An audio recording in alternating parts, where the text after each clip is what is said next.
은행 같은 경우는 저는 알바에 많이 비유를 합니다. 내 땅에 건물을 지어서 사업을 하는데 나는 알바의 비용을 받는 거고요. 증권사 같은 경우는 내 땅에 건물을 지어서 사업을 해서 나는 사업 수익을 가져가는 사장의 역할이라고 말씀을 드립니다.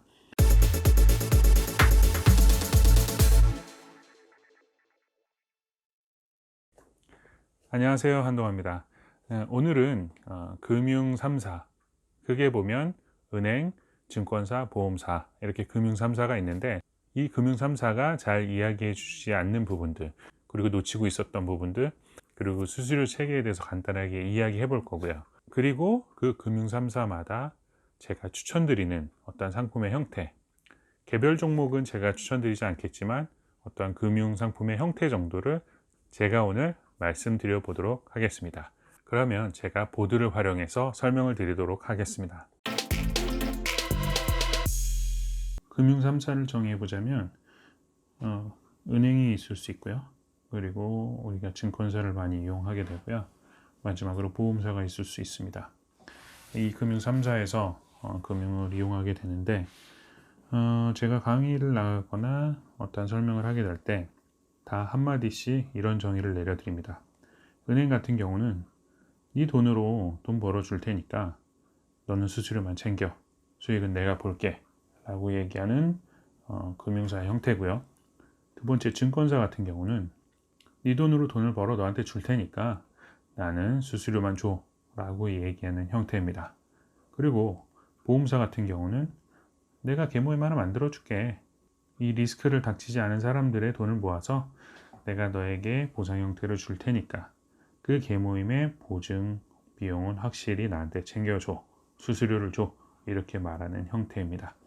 그래서 은행 같은 경우는 내 돈으로 돈을 벌어줄 테니 수수료만 줘, 이게 이자가 되겠죠. 예. 이 이자 형태를 지속적으로 받게 되고요. 당연히 장점은 원금이 보존된다는 것. 그래서 은행을 가장 기본적으로 많이 접근할 수 있게 되고, 상당히 좋아하시는 분들은 이 원금 때문이라고 생각이 됩니다. 하지만 여기서 잘 보셔야 될 것은 내 돈으로 돈을 벌었는데 나는 수수료만 챙겨야 한다는 것입니다.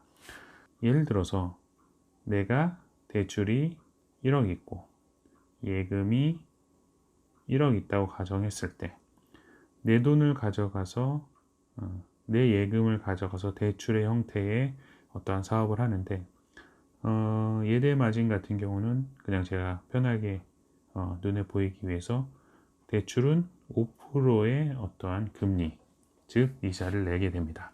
그렇지만 내가 예금을 하게 되면 5% 못 받죠. 한 2% 정도 자금을 받게 될 것입니다. 제가 한번 여쭤볼게요. 은행에 대출이 많으세요? 예금이 많으세요?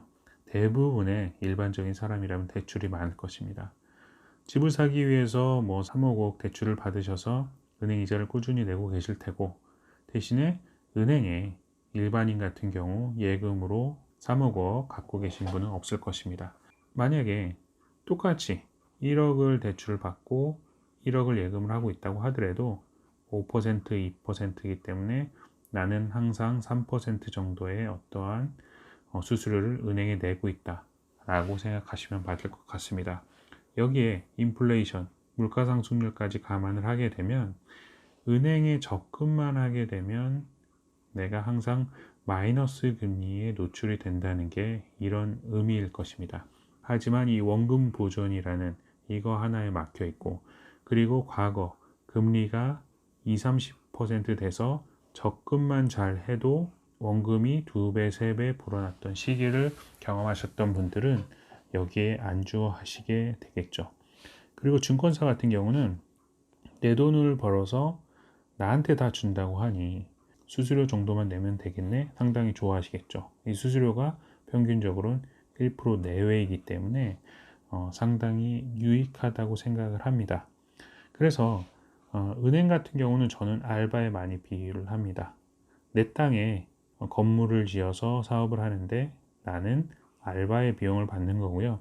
증권사 같은 경우는 내 땅에 건물을 지어서 사업을 해서 나는 사업 수익을 가져가는 사장의 역할이라고 말씀을 드립니다. 근데 이게 뭐 알바라고 해서 다 나쁘고 사장이라서 다 좋은 건 아니고요.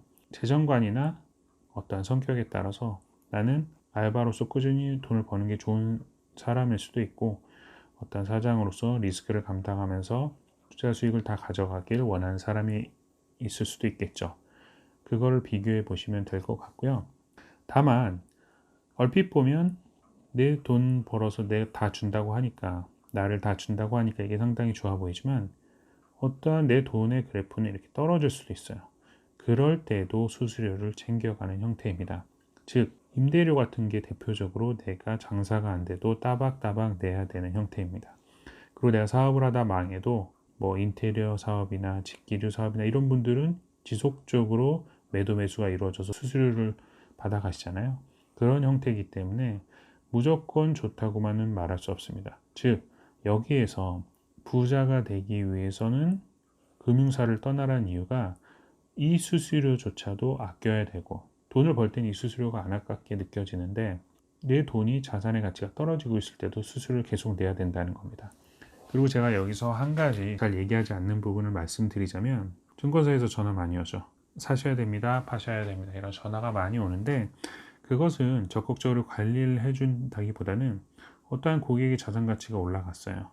그럼 이 시점에서 설령 더 오를 것 같다고 하더라도 이 시점에서 매도 매수가 이루어져야 일종의 수수료가 떨어집니다. 이 시점에서 떨어질지는 아무도 모르는 게 맞긴 맞아요. 그렇지만 사실 계속적으로 변동성을 줘서 사고팔고를 해야 이 시점에 수수료가 떨어지는 형태가 증권사 상품의 어떤 맹점이란 맹점이기 때문에, 우리가 관리를 받는다고 착각을 하고 지속적으로 거기에 현혹되시면 안 되고, 현혹이란 표현이 좀 과할 수 있겠지만 온전히 내 자산을 100% 맡기는 것은 위험의 소지가 있기 때문에 그 부분 잘 알고 계시면 좋을 것 같고, 보험사 같은 경우는 뭐 건강 쪽에 건강보험은 논외로 하고요. 연금 같은 게 우리가 자산의 증식을 위해서 많이 이용을 할 수 있겠는데, 여기서 제가 장점을 먼저 설명을 하고 가자면, 이거는 오래 사는 위험. 이 문장 자체에 모순이 있죠. 오래 사는데 왜 그게 위험이냐라고 생각할 수 있겠지만, 자산 관리 측면에서는 이게 리스크입니다.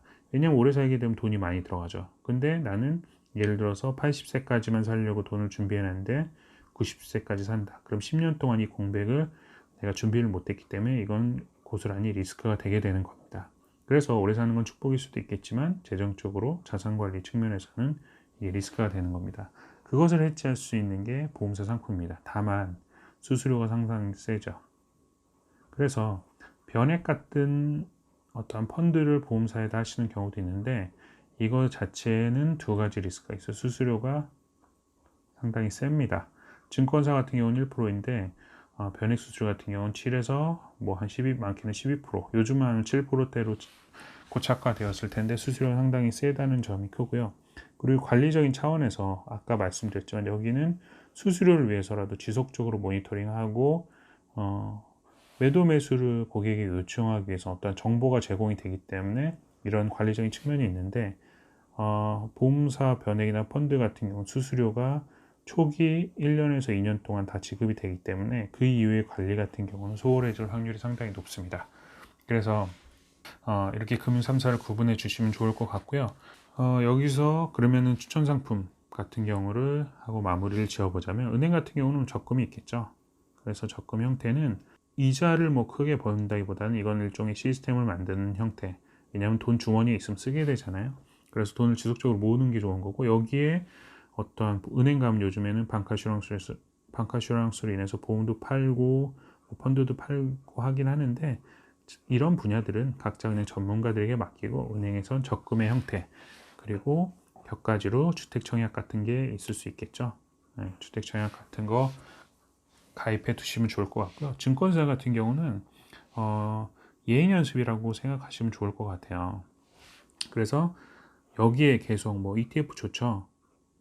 뭐 이거를 뭐 하지 말라라고 말씀드리는 게 아니라 연습용으로 좋은 거예요. 그렇지만 여기에 계속 머물러 있다 보면 나는 어떻게 보면 객장에 앉아있는 내 상담하시는 분들보다 더 전문가인데 그분들에게 계속적으로 수수료를 주는 형태가 됩니다. 이게 100만 원, 200만 원 할 때는 1% 얼마, 만 원, 2만 원밖에 안 될 수 있겠지만 내 자산이 1억이 되고 2억이 되고 그렇게 되면 이거에 1%만 해도 상당한 자금이 되기 때문에 그 수수료는 정말 아끼시는 게 중요하고 실물 자산에 거의 근접한 주식 투자에 접근하시는 게 상당히 좋습니다. 즉 이러한 어떤 ETF나 어떤 각종 펀드나 이런 상품 같은 경우는 뭐 수천 수만 가지가 될 테고 다 아실 필요도 없고 그냥 예행 연습 정도. 저는 이런 비유를 많이 말씀드려요. 어린아이 같은 경우 보행기 타잖아요. 근데 보행기가 처음에 걷는 연습을 할 땐 도움이 될지 모르겠지만 보행기에 계속 의존하다 보면 다리 근육이 약해져서 결국은 혼자 걷지 못한 아이가 될 수 있어요. 즉 보행기를 빨리 버리고 결국은 부자가 되는 방법은 실물 투자로 가셔야 된다는 점. 그래서 부자가 되기 위해서는 어떤 금융상품이나 이런 걸 이용하지 말고 결국 실물 자산에 투자하는 방법들을 배워보시면 좋을 것 같고요. 보험사 같은 경우는 앞서 말씀드린 바대로 정리를 하시면 될 것 같습니다. 연금, 내가 오래 사는 리스크에 대한 확실한 보증을 해주는 건 연금밖에 없기 때문에 물론 연금도 지급 형태에 따라서 주의하셔야 될 점이 있어요. 왜냐하면 지급 보증 형태로 돼가지고 지급이 뭐 나이나 어떤 기간에 한정되게 되어 있는 게 있어요. 그렇지만 종신 형태의 보장이 되는 것은 연금을 끝까지 가져가실 수 있다 라고 말씀을 드립니다. 그래서 금융 3사는 이렇게 정리를 해보시면 웬만큼 아시게 될 것 같고요. 각 금융사마다 은행은 은행에서 활용해야 될 상품, 증권사는 증권사에서 활용해야 될 상품, 그리고 보험사에서는 내가 아파서 확 지출될 그런 부분들에 대한 리스크와 내가 오래 살 리스크에 대한 부분들, 그리고 여기서 추가적으로는 번외지만 주택연금 같은 경우도 제가 보기에는 저는 좋은 것 같아요. 그래서 부동산 투자에 대한 실물 투자 자산으로 많이 늘리시다가 나중에 주택연금, 그리고 농지연금 이런 것도 오히려 공부를 하셔서 연금 형태로 가져가시면 상당히 도움이 되실 거라고 생각합니다. 오늘 제가 금융 3사에 대해서 좀 면밀하게 분석을 해봤고요. 오늘 이 내용 정리해 두시면 앞으로 자산 관리를 하고 내가 100만 원이 생겼을 때와 1억이 생겼을 때 자산을 배분하는데 상당한 도움이 되실 거라 생각이 됩니다. 오늘 준비한 내용은 여기까지고요. 다음에 더 좋은 내용으로 찾아뵙도록 하겠습니다. 감사합니다.